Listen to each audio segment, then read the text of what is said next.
ঢ্যাঁড়সের তরকারি যদি ভালো লেগে থাকে ছোট্ট একটা লাইক করবেন। টাটা। ঢ্যাঁড়সের এই তরকারিটি খুব তাড়াতাড়ি তৈরি হয়ে যায়, তার জন্য আমি 250 গ্রাম ঢ্যাঁড়স নিয়েছি, জলে ভালো করে ধুয়ে নিয়েছি। এবার কেটে নেব, একটু বড় বড় করে কেটে নিয়েছি। তরকারির জন্য প্রথমে 3 টেবিল স্পুন তেল দিয়ে একটু লবণ দিচ্ছি। এবার দেবো একটু কালো জিরে, একটা মিডিয়াম সাইজ পেঁয়াজ কেটে নিয়েছি, আর একটা টমেটো কেটে নিয়েছি। 2-3 মিনিট নাড়াচাড়া করে ভেজে নেব। এবারে এর মধ্যে কাটা ঢ্যাঁড়স মিলিয়ে দিচ্ছি। ঢাকনা দিয়ে 5 মিনিট লো আঁচে রান্না করব। এই সময় একটা মশলা করে নিয়েছি, 2টো কাঁচা লঙ্কা নিয়েছি, অল্প একটু পনির নিয়েছি, দেবো 2 কোয়া রসুন, ধনে গুঁড়ো, লঙ্কা গুঁড়ো, হলুদ, কস্তুরি মেথি আর গরম মশলা সব দিয়ে দেবো এর মধ্যে। একটা পেস্ট বানিয়ে নেব।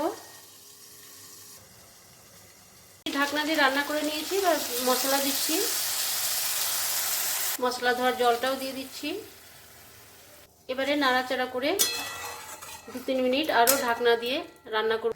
এবার একটু লবণ দিচ্ছি আর দেবো একটু চিনি। এবারে 3 মিনিট ঢাকনা দিয়ে লো আঁচে রান্না করব। কমপ্লিট হয়ে গেছে, সব সেদ্ধ হয়ে গেছে।